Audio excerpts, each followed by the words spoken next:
মুমিনের অবস্থা কেমন হওয়া উচিত, মৃত্যুর পূর্ব প্রস্তুতি, মুমিন এবং কাফেরের মৃত্যুতে কি পার্থক্য, মৃত্যুটাই কি শেষ নাকি এর পরে কোনো কিছু আছে। এইভাবে বহু দিক রয়েছে মৃত্যু সম্পর্কে নিয়ে আলোচনা করার। যেমন মৃত্যু সম্পর্কে আলোচনা করার মতো একটা দিক হলো প্রত্যেক মানুষের মৃত্যু হবে, আমরা প্রত্যেকেই মরব। অনেকে হয়তো এটা ভাবতে পারেন যে প্রত্যেকে মরবে, আমরা প্রত্যেকেই মারা যাব, এটা নিয়ে আলোচনা করার কোনো মানি হয় না, কারণ এটা আমরা সবাই জানি, তাই না? কিন্তু যখন এই বিষয়ে দলিল প্রমাণ নিয়ে কথা বলা হবে তখন আপনি বুঝতে পারবেন যে না, এটাও একটা বিষয়, এটাও আমাদের জানা উচিত ছিল।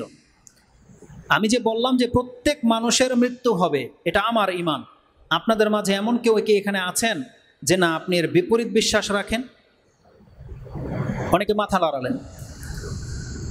বাংলার জমিনে, বহির্বিশ্বের কথা বাদই যদি দিই, বাংলার জমিনে এমন হাজারো মুসলিম আছে যারা এই কথাটাকে বিশ্বাস করে না। তারা খাস খাস ব্যক্তিদের মৃত্যুকে বিশ্বাস করে না, খাস খাস ব্যক্তিদের মৃত্যুতে তারা বিশ্বাসী নয়। যেমন তারা মুহাম্মদুর রাসূলুল্লাহ সাল্লাল্লাহু আলাইহি ওয়াসাল্লামের মৃত্যুকে অস্বীকার করে, তারা তাদের পীর, ওলিয়া উলিয়া, গাউস কুতুবদের মৃত্যুতে বিশ্বাসী নয়।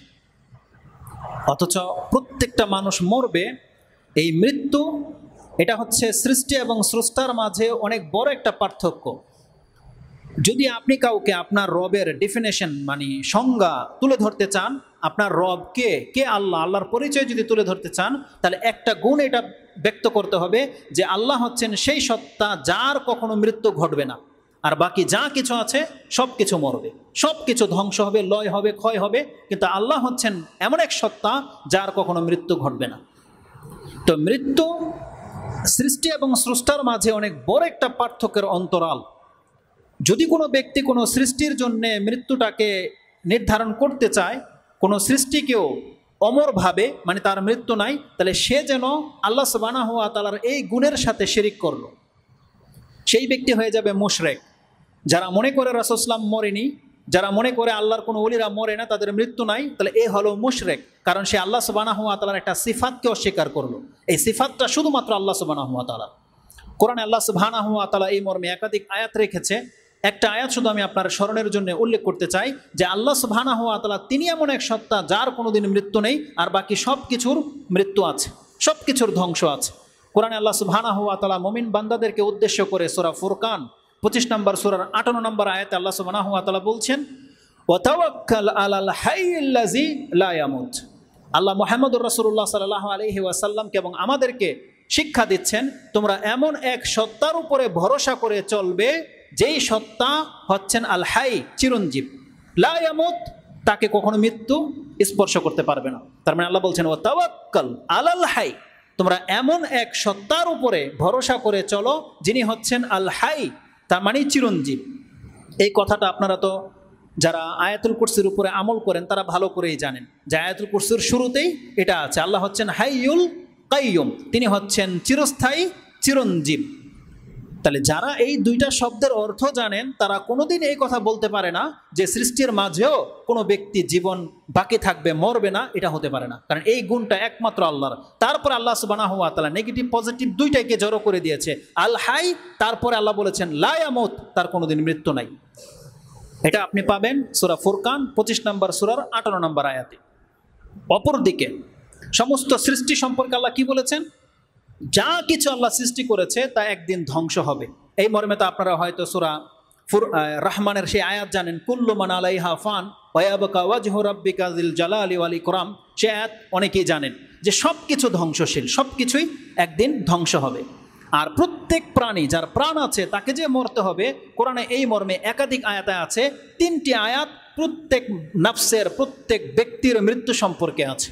একটা আয়াত আপনি পেয়ে যাবেন যথারীতি, একটা আয়াত হচ্ছে সূরা আলে ইমরান 3 নম্বর সূরার 185 নম্বর আয়াত, একটা আয়াত আপনি পেয়ে যাবেন সূরা আম্বিয়া 21 নম্বর সূরার 35 নম্বর আয়াতে, এবং ওই আয়াতটি আপনি পেয়ে যাবেন সূরা আনকাবুতের 57 নম্বর আয়াতে, 29 নম্বর সূরা 57 নম্বর আয়াত। 3টা আয়াত রয়েছে এই মর্মে, একই জুমলা। কি আছে তাতে? আল্লাহ সুবহানাহু ওয়া তাআলা বলেছেন কুল্লু নাফসিন যায়িকাতুল মাউত, প্রত্যেকটা নফস মরবে, প্রত্যেকটা নফসকে মৃত্যুর স্বাদ গ্রহণ করতে হবে। এটা কথাটা 3 বার আল্লাহ সুবহানাহু ওয়া তাআলা রিপিট করেছে, কুল্লু নাফসিন যায়িকাতুল মউত। সব থেকে ছোট আয়াত হচ্ছে সূরা আনকাবুতের এই আয়াতটি, যেটা আপনি 29 নম্বর সূরার 57 নম্বর আয়াতে পাবেন। আল্লাহ বলেছেন কুল্লু নাফসিন যায়িকাতুল মউত সুম্মা ইলাইনা তুরজাউন, আর তারপরে মরে যাওয়ার পরে তোমাদেরকে আমার কাছে ফিরিয়ে আনা হবে, সুম্মা ইলাইনা তুরজাউন। এই আয়াতে 2টা অংশ, এক হলো কুল্লু নাফসিন যায়িকাতুল মউত, প্রত্যেকে মরবে। তারপরের অংশ হচ্ছে আল্লাহ সুবহানাহু ওয়া তাআলা বলতেছেন সুম্মা ইলাইনা তুরজাউন, তারপরে তোমাদেরকে আমার কাছে ফিরিয়ে আনা হবে। জ্ঞানীরা যদি এই আয়াতকে খুব গভীরভাবে লক্ষ্য করেন, তাহলে আপনি আমার সাথে একমত হবেন প্রথম অংশের চেয়ে দ্বিতীয় অংশটা বেশি মারাত্মক।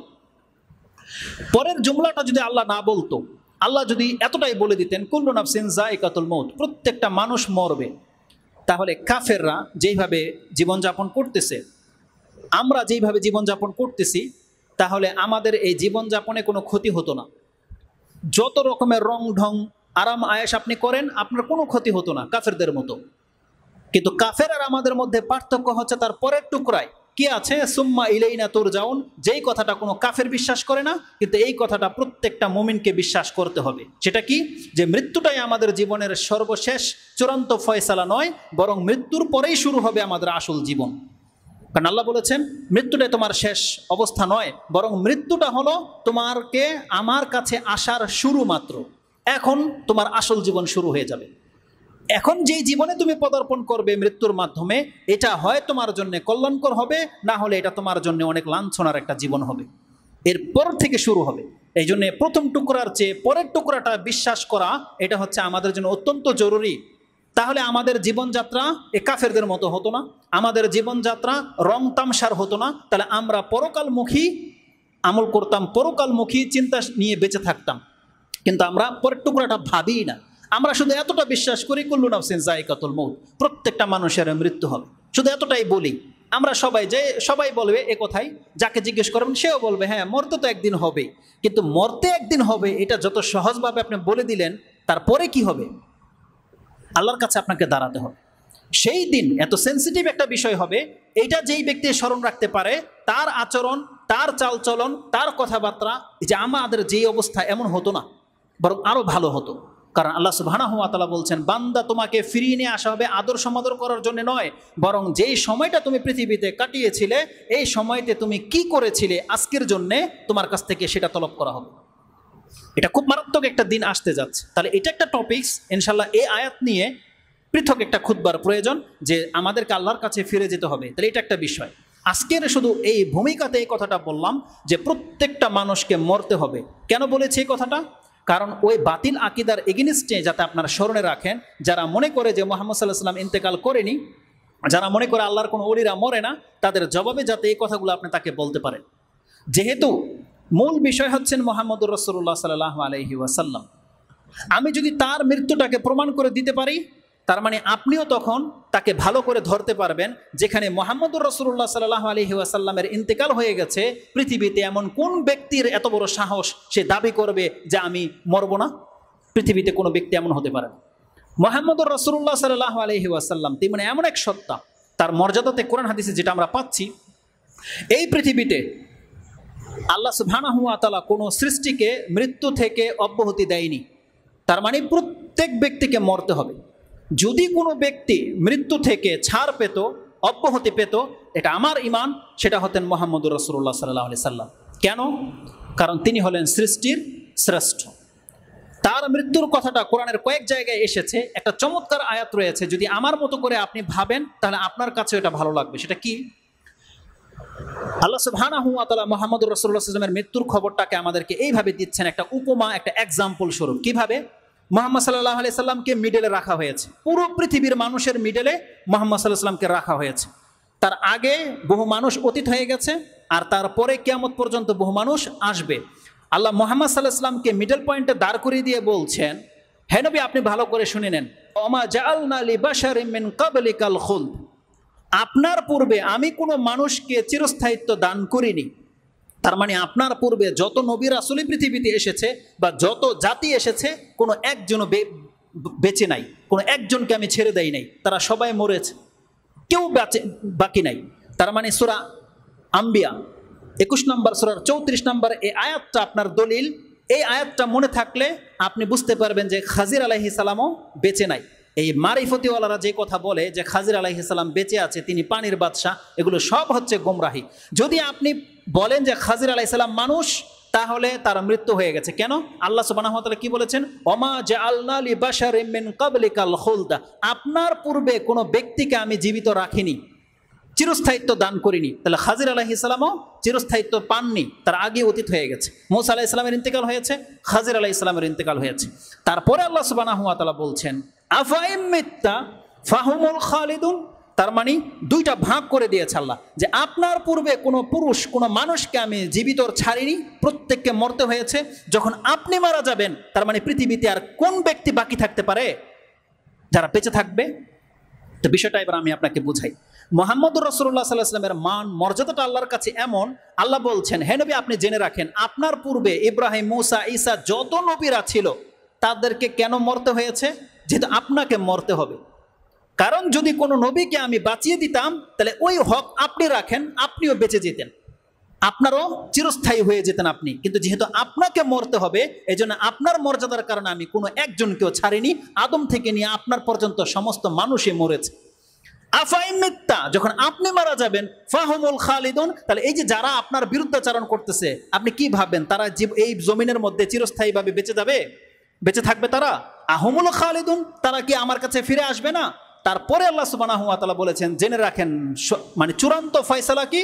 কুল্লু নাফসিন যায়কাতুল মাউত, তার মানে আপনিও মরবেন, এরাও মরবে, বরং প্রত্যেকটা মানুষ মরবে। তার মানে মৃত্যু থেকে যদি কোনো ব্যক্তি অব্যাহতি পেত, তাহলে মুহাম্মদুর রাসূলুল্লাহ সাল্লাল্লাহু আলাইহি ওয়াসাল্লাম পেত। কিন্তু আল্লাহ সুবহানাহু ওয়া তাআলা বলছেন যেহেতু আপনাকে মরতে হবে, এজন্য আপনার পূর্বে এই মর্যাদা আমি আর কাউকে দেইনি, আর আপনার পরে এই মর্যাদা কেউ পাবে না। তো মুহাম্মদুর রাসূলুল্লাহ সাল্লাল্লাহু আলাইহি ওয়াসাল্লামকে আল্লাহ সুবহানাহু ওয়া তাআলা যে মৃত্যু লিখে রেখেছিলেন, সেটা তার হয়ে গেছে। এটা যদি কোনো তৌহিদবাদীর অন্তরে থেকে থাকে, তার সামনে কোনো বাবার ভক্ত এসে কথা বলতে পারবে না। যদি কেউ বলে যে বাবা মরে নাই রে, মরে নাই, বাবা ওই কবরে আছে বা আটরশিতে আছে, এদেরকে ধরতে পারবেন। কারণ যেখানে মুহাম্মদুর রাসূলুল্লাহ সাল্লাল্লাহু আলাইহি ওয়াসাল্লামের ইন্তেকাল হয়ে গেছে, আর সেখানে তোমার বাবা বেঁচে থাকবে, এটা গুমরাহি ছাড়া কিছু নয়। অতএব আল্লাহ ছাড়া পৃথিবীর কোনো ব্যক্তি আর বেঁচে থাকবে না, তাদের প্রত্যেকের একটা নির্দিষ্ট সময়ে মরতে হবে। এটা ছিল আজকের আলোচনার ভূমিকা। কেন এই কথাটা আমি আপনাকে স্মরণ করিয়ে দিলাম?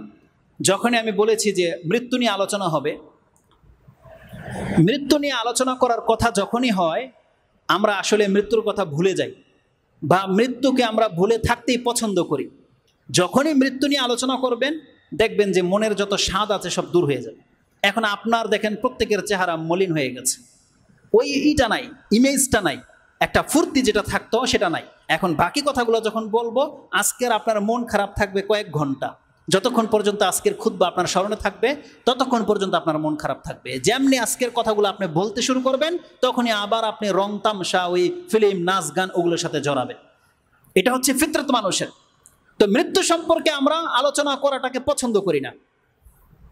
যখনই কারোর সাথে আপনি মৃত্যু নিয়ে আলোচনা করবেন, দেখবেন তার মধ্যে একটা বিষাদ তৈরি হয়ে যাবে, খিটখিটে মেজাজের হয়ে যাবে, তারপরে সে অপছন্দ করবে, বরং আপনার সাথে সে অসন্তুষ্টি প্রকাশ করবে। আর জানেন এই স্বভাবটা কাদের মধ্যে সব থেকে বেশি? সুবহানাল্লাহ, এটা আমাদের বৃদ্ধ লোকদের মধ্যে সব থেকে বেশি। আপনি হয়তো ভাববেন যে আমি যুবক দেখে তাদেরকে অপবাদ দিচ্ছি, এইটা আপনার অন্তরের খবর। এটা আমি কিভাবে জানলাম? আপনার রব আমাদেরকে জানিয়েছে। এই তথ্য আমাদেরকে আল্লাহ সুবহানাহু ওয়া তাআলা জানিয়েছে, মুহাম্মদুর রাসূলুল্লাহ সাল্লাল্লাহু আলাইহি ওয়াসাল্লামের মাধ্যমে আমাদেরকে জানিয়েছে যে এই পৃথিবীতে যারা লং টাইম জীবিত থাকে, 50, 60, 70 বছর বেঁচে থাকে, তাদের দুনিয়ার প্রতি এতটা মায়া জন্মে যায়, এখন তারা মরতে চায় না। আল্লাহ সুবহানাহু ওয়া তাআলা বলতেছে রাসূল সাল্লাল্লাহু আলাইহি ওয়াসাল্লামের মাধ্যমে যে বৃদ্ধ লোক যারা, বয়স্ক লোক যারা, তারা মরতে চায় না। মৃত্যুর কথা তাদের সামনে আলোচনা করেন, তাকে আপনি সন্তুষ্ট করতেই পারবেন না।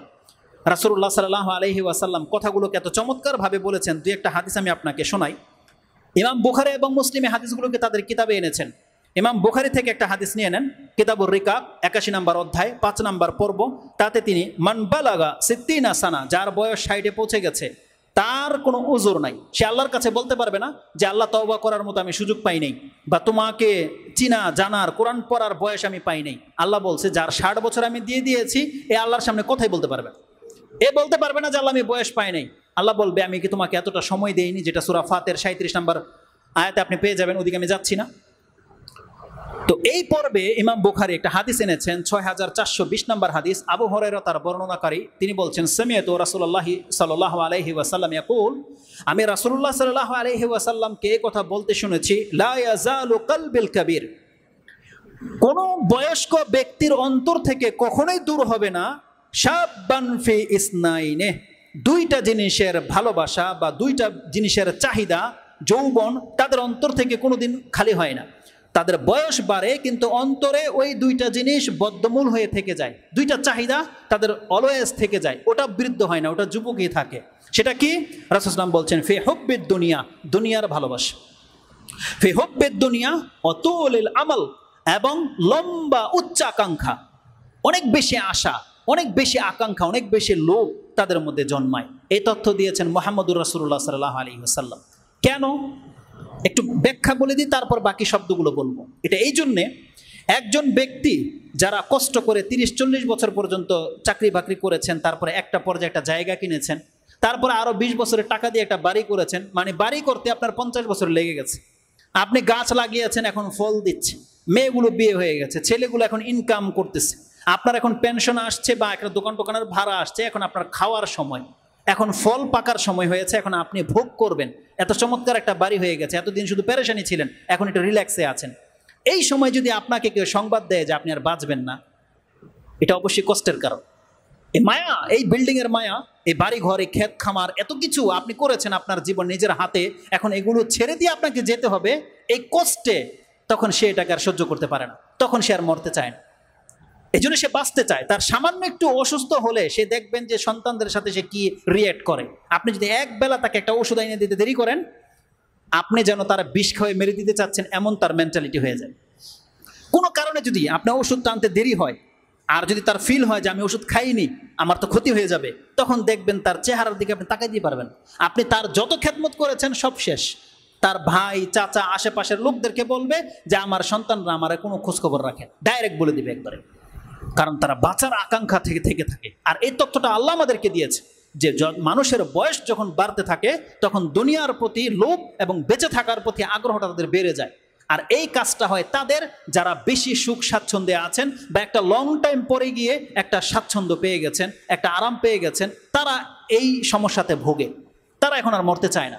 কিন্তু যারা হয়তো খেতে পান না বা কষ্টে সারা জীবনটা কেটেছে, সংসারে অশান্তি, সন্তানরা কথা শোনে না, তার বড় রোগ হয়ে গেছে, তার সামনে মৃত্যু আলোচনা করেন, সে বলবে মরে গেলেই ভালো, তখন সে বলবে মরে গেলে ভালো, সে চায় মরে যায়, কারণ আমার যন্ত্রণা সহ্য হয় না। কিন্তু যারা আরামায় এসে আছেন তারা মরতে চায় না। রাসূলুল্লাহ সাল্লাল্লাহু আলাইহি ওয়াসাল্লাম বলছেন, মানুষের বয়স তো বাড়ে কিন্তু অন্তর বৃদ্ধ হয় না, অন্তরের মধ্যে চাহিদা থেকেই যায়। আরেকটা জুমলা কি আছে? হুব্বুল আয়েশ ওয়াল মাল, মানুষের বয়স বাড়ার সাথে সাথে দুইটা জিনিসের লোভ বেড়ে যায়। একটা হচ্ছে আয়েশ, বেঁচে থাকার শখ, আরেকটা হচ্ছে ধন সম্পত্তি বেশি হোক, একটু মানে স্বাচ্ছন্দ্য ভোগী, ভালো কিছু খেতে পাই, ভালো গাড়ি দিয়ে চড়তে পারি, এসির নিচে থাকতে পারি, এই ধরনের চাহিদা তার জেগে যায়। এই যে ইমাম বুখারী কোট করেছেন এই হাদিসের মধ্যে, তুলুল আমল, আমল মানে হচ্ছে আশা আকাঙ্ক্ষা। কোরআনে এই আমল শব্দটার ব্যবহার রয়েছে হামজা, হামজা মিম লাম, আমল। আমল মানে হচ্ছে আশা আকাঙ্ক্ষা, এটাকে বলা হয় শখ। এই শখ শব্দটা কোরআনে রয়েছে। কাফেরদের সম্পর্কে আল্লাহ সুবহানাহু ওয়া তাআলা এই কথাটা বলেছেন, যেটা আপনি সূরা হিজর 15 নম্বর সূরার শুরুতেই পেয়ে যাবেন। 2 নম্বর আয়াত আল্লাহ সুবহানাহু ওয়া তাআলা বলছেন, এই পৃথিবীতে যারা আজকে কাফের হয়ে আছে, রুবামা ইয়াওয়াদ্দুল্লাযিনা কাফারু লাউ কানু মুসলিমিন, একটা সময় আসবে প্রত্যেকটা কাফের বলবে, হায় আমার দুর্ভোগ, আমি যদি মুসলমান হয়ে মরতাম, আমার জীবনের যা পাপ ছিল ছিল, কিন্তু আমি কাফের না হয়ে যদি মুসলিম হইতাম। আল্লাহ বলছেন প্রত্যেকটা কাফের সে মরার পরে এই কথাটা অবশ্যই বলবে, সে চাইবে যে আল্লাহ তুমি আমাকে ফিরিয়ে দাও, আমি মুসলমান হয়ে তোমার সাথে সাক্ষাৎ করব। কিন্তু আল্লাহ বলছেন সেটা কি আর হবে? কোনোদিন হবে না। কিন্তু আল্লাহ সেই তথ্যটা আমাদেরকে দিচ্ছে যে মুসলিমরা তোমরা এই নিয়ামতের কদর করো, কারণ প্রত্যেকটা কাফের একদিন সময় এসে আল্লাহর কাছে বলবে, রুবামা ইয়াওয়াদ্দুল্লাযিনা কাফারু লাউ কানু মুসলিমিন, হায় আমাদের দুর্ভোগ, যদি আমরা মুসলমান হইতাম। যারা আজকে মুসলিম, খেতে পায় না কিন্তু মুসলিম, সে বুঝে না আল্লাহর নিয়ামতের কদর কি জিনিস, সে কোনোদিন করতে পারে না। কিন্তু কাফেররা সেটা বুঝবে মরার পরে। আল্লাহ সুবহানাহু ওয়া তাআলা সেই কথাটাকে নকল করে দিয়েছেন। আল্লাহ সুবহানাহু ওয়া তাআলা তারপরে রাসূল সাল্লাল্লাহু আলাইহি ওয়াসাল্লামকে বলছেন, ছেড়ে দেন তাদেরকে, যারুহুম ইয়াকুলু ওয়া ইয়াতামাত্তাউ ওয়া ইউলহিহিমুল আমাল, তাদেরকে ছেড়ে দেন, তারা খায় দেয় নেক, আমোদ ফুর্তি করে নেক, তাদের শখ, তাদের চাহিদার মধ্যে তারা ডুবে থাক, ফাসাউফা ইয়ালামুন, খুব শীঘ্রই তারা জানতে পারবে যে তারা কত বড় একটা বিপজ্জনক পয়েন্টে আছে। খুব শীঘ্রই তারা জানতে পারবে যে তারা কি পেয়েছে কি ছেড়েছে, খুব শীঘ্রই জানতে পারবে। তাহলে সেখানে আমল কথাটা রয়েছে, যে আমল মানে হচ্ছে আশা আকাঙ্ক্ষা। তো রাসূল সাল্লাল্লাহু আলাইহি ওয়াসাল্লাম বলেছেন যখনই মানুষ বয়স বেড়ে যায় তখন দুইটা জিনিসের চাহিদা তার বাড়তে থাকে। এক হলো দুনিয়াতে বেঁচে থাকার আশা, আরেকটা হচ্ছে সম্পদের লোভ, যে আমার অর্থ সম্পত্তি যদি আমার কাছ থেকে হারিয়ে না যেত, আমি যদি আরও টাকা পয়সার মালিক হইতাম, এটা মানুষের জেগে যায়। ইমাম মুসলিম এই শব্দটাকে এই ভাষায় এনেছে। আনাস রাদিয়াল্লাহু তাআলা আনহু তার বর্ণনাকারী, তিনি বলছেন ক্বালা রাসূলুল্লাহ সাল্লাল্লাহু আলাইহি ওয়াসাল্লাম ইয়াহরুমু ইবনু আদম ওয়া শাবু মিনহু ইসনাইনি, মানুষের বডি, আদম সন্তানের দেহ তো বৃদ্ধ হয় কিন্তু অন্তরটা সবসময় যুবক থাকে। দুইটা বিষয়ে সবসময় তার অন্তর যুবক থাকে। সেটা কি? হিরস আলা হুব্বিদ দুনিয়া, হিরসি আলাল মাল, সম্পত্তির লোভ, সম্পত্তি পাওয়া, অর্থ সম্পত্তি অর্জন করা, এগুলোর আগ্রহ তার বেড়ে যায়। হিরসে আলাল মাল ও হিরসে আলাল আমর, অমর মানে হচ্ছে বয়স। হিরস শব্দটা খুব মারাত্মক শব্দ। তার মানে একজন ব্যক্তি টাকা পয়সা অর্জন করার জন্য ও কত কি করে, হালাল হারাম বাঁচে না, রাত দিন দেখে না, কষ্ট অনষ্ট দেখে না, সে খায় না, টাকা জমায়।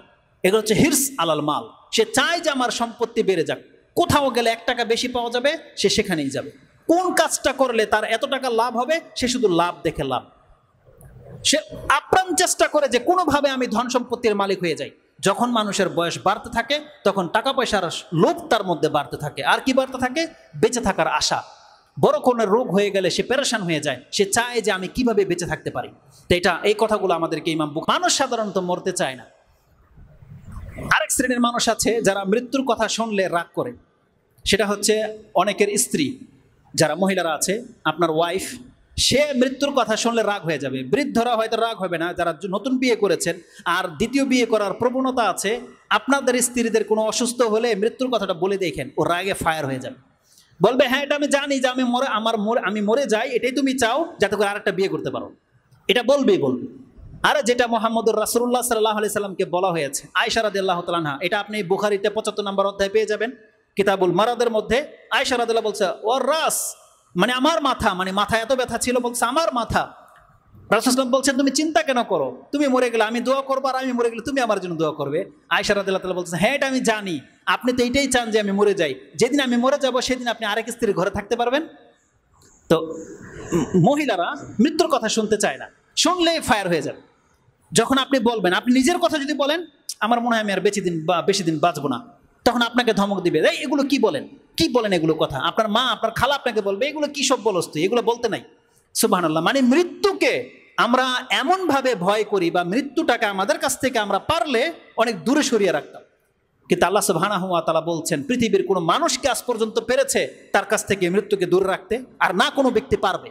এজন্য আপনি যতই মৃত্যুকে অপছন্দ করেন না কেন, মৃত্যু কিন্তু আপনাকে সাক্ষাৎ ঘটবেই, বরং মৃত্যু আপনাকে খুঁজে বের করবে।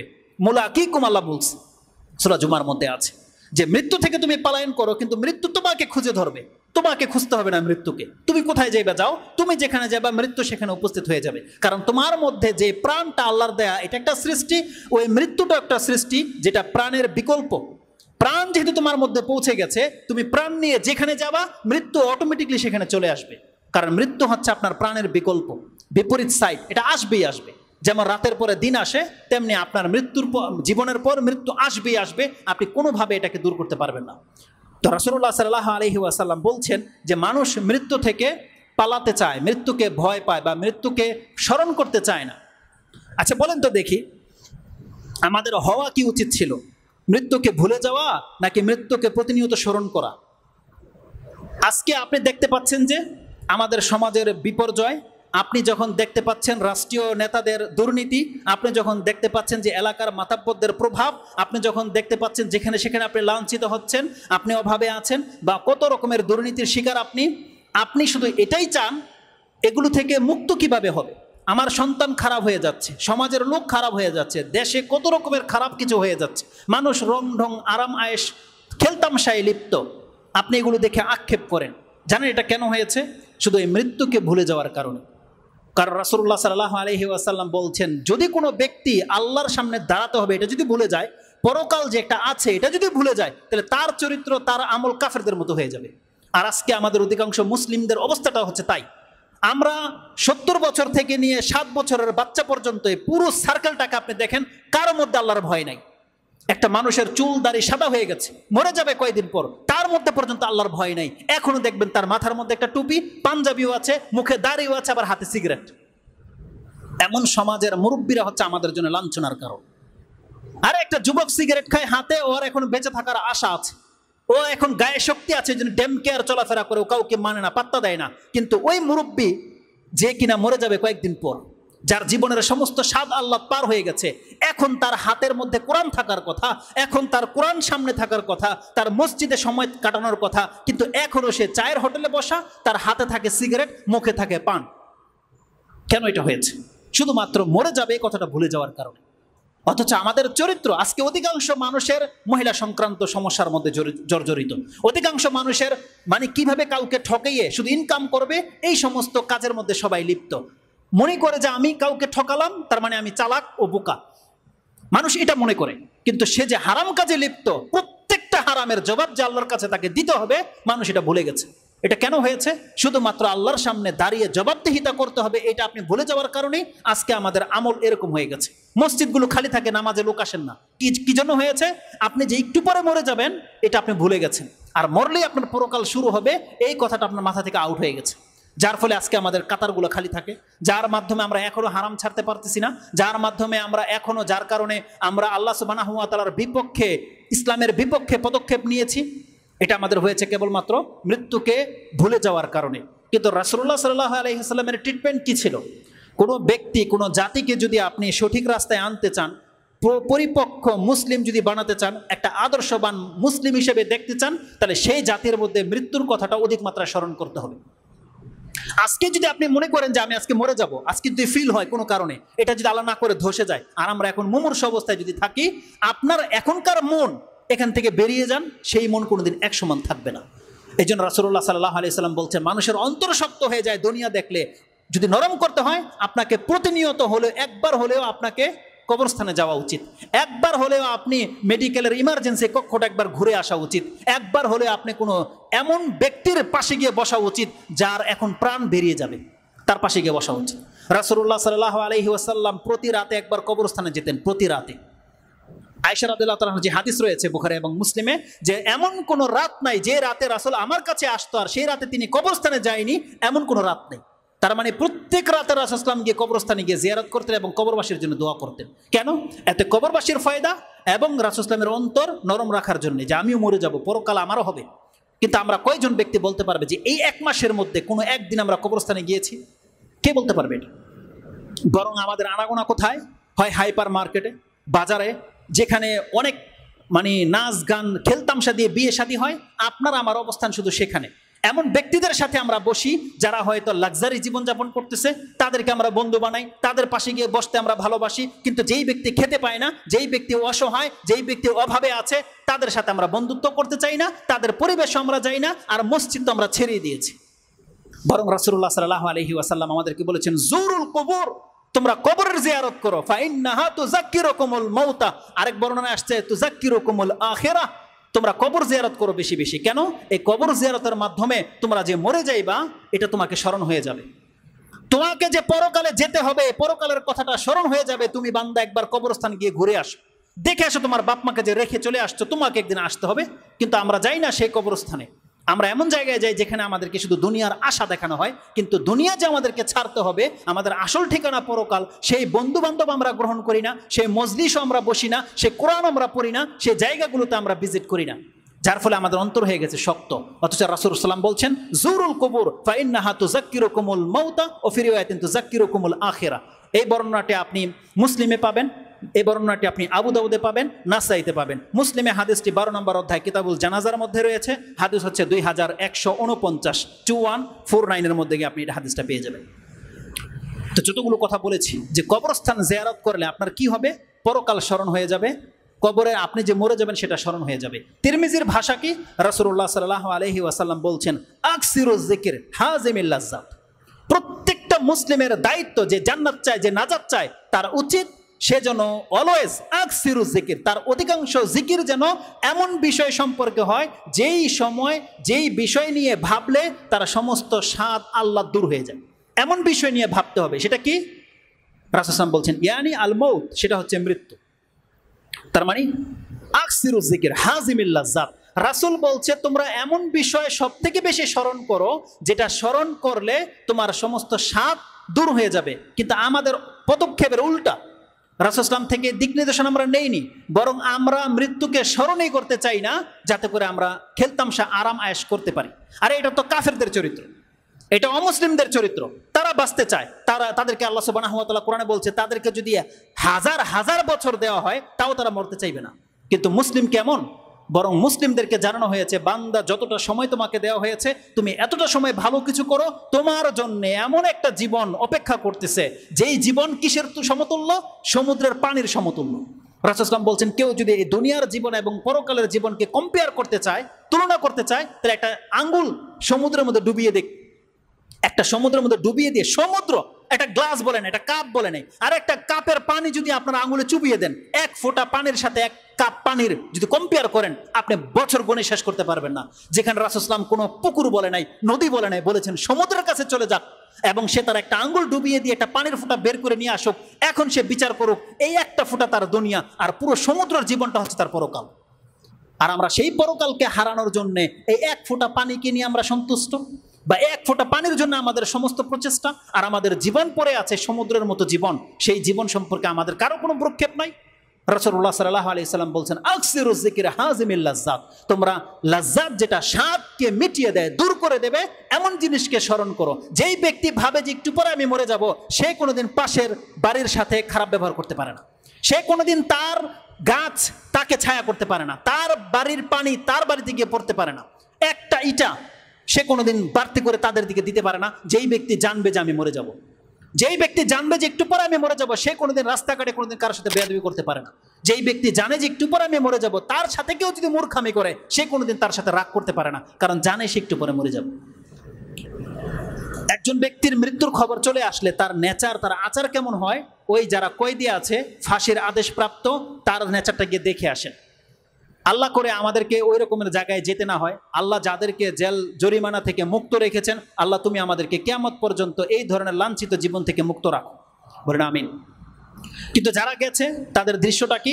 অনেক বড় ক্রিমিনাল, অনেক বড় দাপটালা লোক, কিন্তু জেলের মধ্যে থাকার কারণে যখন ফাঁসির অর্ডার হয়ে গেছে, মাত্র ৩-৪ মাস সময় পেয়েছে, ৩-৪ মাস পরে আপনি তার সাথে ভিজিট করতে যান, তার শরীরের সে তাকত কমে গেছে, মুখে দাড়ি গজিয়ে গেছে, মাথায় টুপি পরে গেছে, হাতে তসবি ধরে নিয়েছে, সে এখন মসজিদে বসে থাকে। কেন?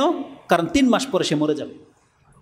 সেই ব্যক্তির কাছে ৩ মাস সময় আছে, তাতেই সে নিজেকে শুধরে নিয়েছে। কোনো একজন ব্যক্তি বলতে পারেন তো দেখি, তার হাতে তো ৩ মাস সময় আছে, আপনার কাছে ৩ মিনিট সময় আছে? কোনো ব্যক্তি আমরা বলতে পারবো? তার কাছে তো মৃত্যু ৩ মাস পরে আসবে। আমরা হয় ৩০০ বছর বাঁচতে পারি, আমরা ৩০ বছর বাঁচতে পারি, কিন্তু 3 মিনিটও তো বাঁচতে পারি না। কারণ আল্লাহ সুবহানাহু ওয়া তাআলা বলেছেন মৃত্যু তো যখন তখন আসবে বান্দা, যখন তখন আসবে। এই সংবাদটা আল্লাহর পক্ষ থেকে আমাদেরকে দেওয়া হয়েছে, আর ওটা দেওয়া হয়েছে রাষ্ট্রের পক্ষ থেকে, যে রাষ্ট্রের প্রধান বলেছে যে একে 3 মাস পরে ফাঁসি দেওয়া হবে। এটা শোনার পরে সে দাড়ি রেখে নিয়েছে, হারাম কাজ ছেড়ে দিয়েছে, নামাজের জায়নামাজে বসে থাকে, আর আপনাকে আমাদের রব জানিয়েছে যে বান্দা যেই কোনো সময় তোমার মৃত্যু চলে আসতে পারে, কিন্তু আমাদের কোনো পরিবর্তন নাই, বরং আমরা ভুলে গেছি মৃত্যুর কথা। অথচ যেটা ছিল আমাদের বেশি স্মরণ করার বিষয়, এটা স্মরণ থাকলে আমাদের মুখে দাড়ি গজাতো, এটা স্মরণ থাকলে আমাদের নামাজে প্রথম কাতারে আমরা আসতাম, এটা স্মরণ থাকলে আমরা এত আমোদ ফুর্তি করতাম না। কিন্তু আজকে আপনি ধর্মের নামে আপনার বিয়ে শাদীতে দেখেন তো আপনি ধর্মের কোন চেতনাটা আপনি মানতেছেন? কিছুই মানেন না আপনি ধর্মের। আপনার বাসায় অনুষ্ঠান হলে বোঝা যায় আপনার মধ্যে ধার্মিকতা কতটা আছে, বোঝা যায়। সেখানে অবাধ মেলামেশা, সেখানে মিউজিক বাজে, সেখানে কোনো আপনি কাউকে কিছু মনে করেন না যে আপনি যে মুসলিম, আপনি যে মসজিদ কমিটির লোক, আপনি এটা ভুলে যান। আপনার ঘরের মধ্যে হারাম কাজ চলে, এটা হতে পারে না। মুসলিমদেরকে পরকালমুখী হইতে হবে। তো রাসূলুল্লাহ সাল্লাল্লাহু আলাইহি ওয়াসাল্লাম বলছেন আমাদেরকে মৃত্যুকে স্মরণ করতে হবে। মৃত্যুকে স্মরণ করলে আমাদের জীবন পরিবর্তন হয়ে যাবে, আর এটা করতেই হবে। কেননা জানেন মৃত্যু যে কোনো সময় চলে আসবে। যেমনটা বলেছি, কেউ বাঁচতে পারেন, কেউ জানে না কোথায় তার মৃত্যু হবে, কখন তার মৃত্যু হবে, কেউ জানে না। এই কথাগুলো আপনারা জানেন, কিন্তু জাস্ট আমি আজকে আপনাকে স্মরণ করিয়ে দিতে চাচ্ছি যে কিয়ামত কিন্তু খুব নিকটে। কিয়ামত যত নিকটে, তার চেয়ে বেশি নিকটে আপনার আমার মৃত্যু, তার চেয়ে বেশি নিকটে আপনার আমার মৃত্যু। আব্দুল্লাহ ইবনে আমর, তিনি তার ঘর ভেঙে গেছে, ঘর মেরামত করতেছে, তিনি আর তার মা রাসূল সাল্লাল্লাহু আলাইহি ওয়াসাল্লাম সেদিক দিয়ে যাচ্ছে, বলতেছে ইয়া আব্দুল্লাহ কি করতেছো, মা হাজা, তখন বলছে ইয়া রাসূলুল্লাহ আসনাউ, আমরা এটাকে ঠিক করতেছি, মেরামত করতেছি, ভেঙে গেছিল। রাসূল সাল্লাল্লাহু আলাইহি ওয়াসাল্লাম বলছেন আমি তোমাদের মৃত্যু বা আজল তো তার চেয়েও বেশি নিকটে দেখতে পাচ্ছি, যে তোমার এই ঘর ভেঙে যাওয়ার চাইতে নিকটে তোমাদের মৃত্যু বা কিয়ামত। রাসূল সাল্লাল্লাহু আলাইহি ওয়াসাল্লাম বলেছেন আজকে আমরা সেই ঘর মেরামত কাজে লিপ্ত, কিন্তু আমি আপনি মরে যাব আমাদের খবর নেই, এখানে বোর্ড নাই, না হলে ক্লাসের মধ্যে এটা দেখানো হয়। রাসূল সাল্লাল্লাহু আলাইহি ওয়াসাল্লামের একটা হাদিস আমি আপনাকে দেখাতাম। রাসূল সাল্লাল্লাহু আলাইহি ওয়াসাল্লাম একদিন এইভাবে একটা ছক আঁকলেন, মিডল থেকে একটা দাগ বের করে দিলেন, এবং এই বক্সের ভিতরে যে দাগটা, এটাকে 4টা দাগ দিলেন, এবং বক্সের বাইরে যে মাথাটা, এটাকে 4টা দাগ দিলেন, এবং রাসূল সাল্লাল্লাহু আলাইহি ওয়াসাল্লাম বললেন এই ভিতরের যে লম্বা মানুষটা, যেটা বক্স থেকে বাইরে চলে আসছে, এটা হলো মানুষ। এই ব্যক্তির সীমানা হচ্ছে এখান থেকে বর্ডার পর্যন্ত, যেখানে দাগ পড়ে গেছে এটা হচ্ছে তার মৃত্যু। কিন্তু এই যে বাড়তি যেটা, রাসূল সাল্লাল্লাহু আলাইহি ওয়াসাল্লাম বলছে এটা তার আশা আকাঙ্ক্ষা, সে ভেবে রেখেছে যে আমি অমুক সানে হজ করব, আমি অমুক সন থেকে কুরবানি করব, আমি অমুক সন থেকে নামাজ ধরবো, আমি এটা করার পরে দাঁড়িয়ে রাখবো, এগুলো ভেবে রেখেছে। কিন্তু রাসূল সাল্লাল্লাহু আলাইহি ওয়াসাল্লাম বলছেন অথচ এগুলো সব তার মৃত্যুর বাইরে, তার আগেই তার মৃত্যু চলে আসবে। যখনই ছোটখাটো একটা বিপদ হয় তখনই বলে নেয় আমি ভালো হয়ে যাব, আবার একটু বড় বিপদ আসে তখন বলে যে আমি দাঁড়িয়ে রেখে নেব, আমি এখন তওবা করে নেব। কিন্তু শেষ বিপদটায় যেটা তার মৃত্যু লেখা আছে, সে ভাবতে পারেনি, সেটা কালকে ভাবতে পারেনি, সে তো আশা করে বসে আছে আমি নামাজ পড়বো, আমি তওবা করবো, আমি হজ করব, কত আশা করে বসে আছে। সবগুলো আশা তার আজল, তার সময়ের বাইরে পড়ে রয়েছে। আমাদের অধিকাংশ মানুষের অবস্থা তাই। এই জন্য যখন আপনি সময় পেয়েছেন এখন আপনি ভালো কাজ করেন, আপনার পকেটে এখন টাকা আছে, এখন আপনি দান করেন, আপনি এখন সুস্থ, এখন সালাতে দাঁড়িয়ে যান, এখন আপনার বিবেক কাজ করতেছে, আপনি আল্লাহকে জপেন। এটা হওয়া উচিত ছিল এখন এই মুহূর্তের কাজ এগুলো। কিন্তু একটু পরের কোনো ভরসা নাই। রাসূলুল্লাহ সাল্লাল্লাহু আলাইহি সাল্লাম বলছেন যে কোনো সময় মৃত্যু চলে আসতে পারে। কোরআনে আল্লাহ সুবহানাহু ওয়া তাআলা একাধিক আয়াতে আমাদেরকে এটা স্মরণ করিয়ে দিয়েছে। আল্লাহ সুবহানাহু ওয়া তাআলা বলছেন কুল, ইহুদিদেরকে বলেছিল যে মৃত্যুকে তোমরা অপছন্দ করো বা মৃত্যুর কথা তোমরা স্মরণ করো, সেটা ভিন্ন জিনিস, কেউ মরতে চায় না, তবে জেনে নাও মৃত্যু থেকে কোনো ব্যক্তি পালিয়ে কোনো দিন যেতে পারবে না। কোরআনে আল্লাহ সুবহানাহু ওয়া তাআলা এই মর্মে একাধিক আয়াত বলেছে। সূরা আর-রহমানের মধ্যে একটা চমৎকার আয়াত আছে, আল্লাহ বলছে ইয়া মাশারাল জিন্নি ওয়াল ইনস ইন ইসতাতাতুম আন তানফুযু মিন আকতারিস সামাওয়াতি ওয়াল আরদি ফানফুযু লা তানফুযু ইল্লা বিসুলতান। জিন এবং ইনসানকে আল্লাহ সুবহানাহু ওয়া তাআলা বলছেন, এটা সূরা আর-রহমান 55 নম্বর সূরার 33 নম্বর আয়াতে আল্লাহ সুবহানাহু ওয়া তাআলা বলছেন তোমাদের যদি ক্ষমতা থাকে তাহলে আল্লাহর বাউন্ডারিটাকে ক্রস করে দেখাও, আল্লাহর যে পাকড়াও আছে, আল্লাহর সীমানা থেকে তুমি বর্ডার পার করে দিয়ে দেখাও, পালিয়ে গিয়ে দেখো, পারবে না। লা তানফুযু, আল্লাহ বলছেন কোনোদিন পারবে না তুমি আমার এই সীমানার বাইরে চলে যেতে। আল্লাহ সুবহানাহু ওয়া তাআলা ইহুদিদেরকে উদ্দেশ্য করে বলছেন, সূরা জুমার মধ্যে যে আয়াতটা আছে 8 নম্বরে, রাসূল সাল্লাল্লাহু আলাইহি ওয়াসাল্লামকে বলা হয়েছে আপনি বলে দেন ইহুদিদেরকে কুল ইন্নাল মাউতাল্লাযী তাফিররুনা মিনহু ফাইন্নাহু মুলাকীকুম সুম্মা তুরাদ্দুনা ইলা আলিমিল গায়ব ইলা আখিরিল, সেটা আমরা পরে আলোচনা করব। এতটুকু টুকরা রাসূল সাল্লাল্লাহু আলাইহি ওয়াসাল্লাম বলেছেন আপনি জেনে দেন যে তোমরা যে মৃত্যু থেকে পলায়ন করতেছো, কুল ইন্নাল মাউতাল্লাযী তাফিররুনা ফাইন্নাহু মুলাকীকুম, সেটা তোমাদেরকে সাক্ষাৎ করবে, তোমাকে যেতে হবে না, ওই মৃত্যুই তোমার ঘরে এসে তোমাকে নক করবে, যখন সময় হবে তখন সেটা এসে উপস্থিত হবে, তুমি পালিয়ে কোথাও যেতে পারবে না। আল্লাহ সুবহানাহু ওয়া তাআলা এটা শুধু ইহুদিদের জন্য বলেনি, এটা আমাদের প্রত্যেকের জন্য, কারণ প্রত্যেকের জন্য একটা নির্দিষ্ট সময় নির্ধারণ করে রেখেছেন। কোরআনে আল্লাহ সুবহানাহু ওয়া তাআলা এই মর্মে প্রায় 5টা আয়াত উল্লেখ করেছে, তার মধ্যে একটা আয়াত হচ্ছে সূরা আরাফ 34 নম্বর আয়াত, সূরা 7 নম্বর সূরার 34 নম্বর আয়াতে আল্লাহ সুবহানাহু ওয়া তাআলা বলছেন ওয়ালিকুল্লি উম্মাতিন আজাল, প্রত্যেকটা উম্মাহ, প্রত্যেকটা ব্যক্তির একটা নির্দিষ্ট সময় আমি আল্লাহ লিখে রেখেছি। ওয়ালিকুল্লি উম্মাতিন আজাল ফাইজা জাআ আজালুহুম লা ইস্তাখিরুনা সাআতান ওয়ালা ইস্তাকদিমুন, সেই সময়টা যখন আল্লাহর খাতায় লেখা আছে আপনার 1 সেকেন্ড আগেও সেটা হবে না, আর 1 সেকেন্ড পরেও আপনাকে আল্লাহ সুবহানাহু ওয়া তাআলা সুযোগ দেবে না। এই জন্য যারা আশা আকাঙ্ক্ষা বসে আছেন যে আমি ভালো ভালো কাজ করব, আমি শুধরে যাব, আমি তওবা করব, আমি নামাজ পড়ব, এটা আপনার দুরাশা হয়ে না থেকে যায়। এটা যেন ফেরাউনের মতো না হয়, যখন যার কাছে দাওয়াত এসেছে তাকে উচিত সেই সত্য কথাটাকে গ্রহণ করে নেওয়া এবং সেটা আমলে নেওয়া। আপনি শুধু কানে শুনেই থেকে গেলেন কিন্তু নিজের জীবনে কোনো বাস্তবায়ন আপনি করলেন না, তাহলে এটা ফেরাউনের মতন হয়ে যাবে। এটা আল্লাহ সুবহানাহু ওয়া তাআলা যে সঠিক বান্দারা আছে তাদের মতো হবে না, আবু বকর, ওমর, উসমান তাদের মতো হবে না। এই জন্য যখনই যার কাছে দাওয়াত পৌঁছে গেছে, যখনই তার ফিল হবে অন্তরে যে হ্যাঁ আমার তওবা করা উচিত। মানুষ তো করোনাতে কত হাজার মানুষ মরে গেল, কিন্তু আপনাকে আমাকে আল্লাহ বাঁচিয়ে রেখেছে। আমি আর আপনিও তো হতে পারতাম সেই ব্যক্তি, তখন আমাদের আমল থেমে যেত।